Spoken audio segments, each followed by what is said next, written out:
What was inside this 4,500-year-old pyramid 480 feet above the ground that researchers sent a robotic camera inside just to see? The robotic camera stopped at one point because there was now a stone slab in front of it. Researchers believed that there was certainly some kind of secret hidden behind this slab that had been buried for the past 4,500 years. They had to know this secret at any cost, so they attached a drill machine in front of the robot, which made a small hole in the stone slab. Now a camera was sent inside this hole, which saw a scene on the other side of the slab that no one had seen for the last 4,000.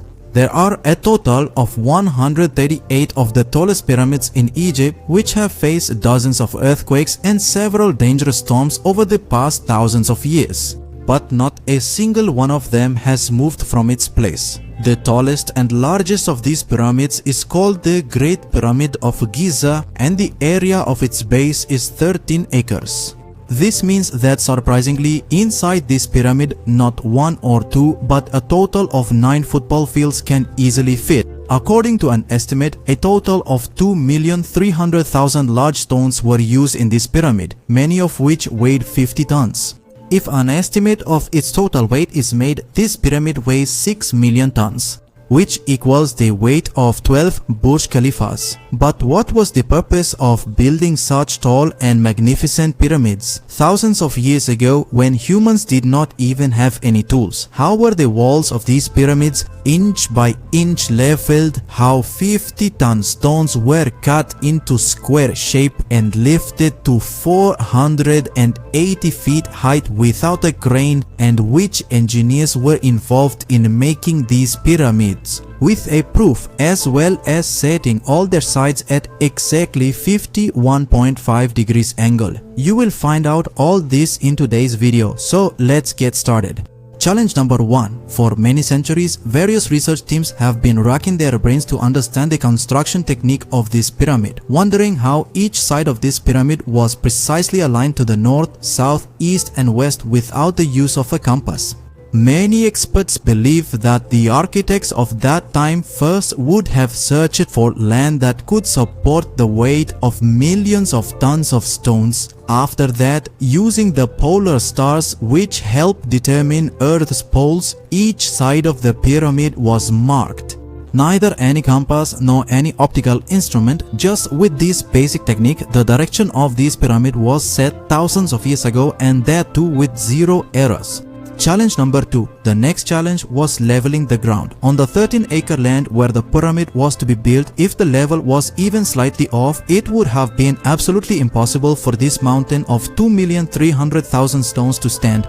To level this land, the engineers of that time neither had a laser leveler nor a babo level. Experts believe that water must have been poured after placing it on all 4 sides of the construction site. And then the water level from one side was matched to the water level of the other side. The part of the land that did not match the water level was likely cut and leveled with chisels and hammers. Many experts believe that the ancient Egyptians used this simple tool as well, but they neither had grinders nor jackhammers to cut the stone.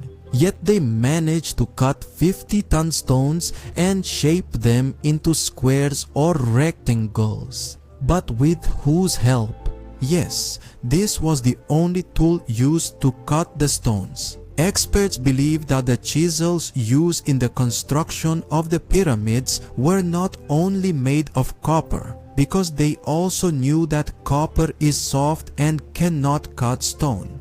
That's why a chemical, arsenic, was also included in it. The chisel made from copper and arsenic was hammered onto the stones with wooden hammers, and after many hours of labor, large stones were shaped. Challenge number 4. Now, since this special type of stone, which is now called limestone, its cutting is 250 kilometers from the pyramid construction site at Giza. The cutting of this particular type of stone, now known as limestone, was taking place in the city of Tura. Now the problem was transporting this stone to Giza. Each stone weighed 50 tons, which is equivalent to 50,000 kilograms, roughly the weight of 3 passenger buses, and 2,300,000 such stones were to be used in just one pyramid.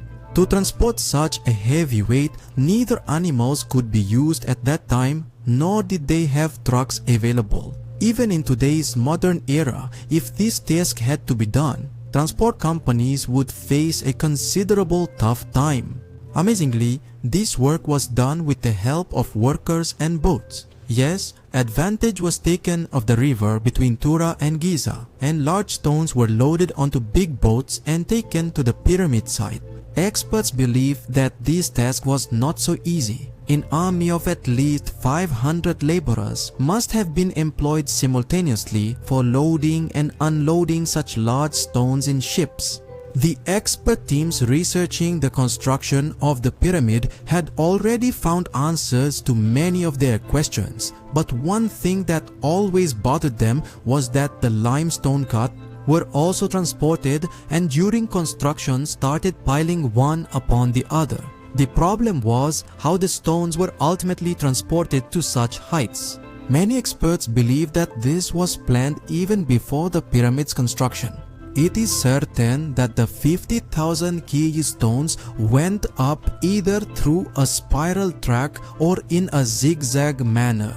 It was with the help of an army of laborers that they must have been dragged. Challenge number 6 was not just about cutting limestone with chisels and hammers and transporting such large stones. Inside the pyramid, compartments, access pads, and many small tunnels were also made.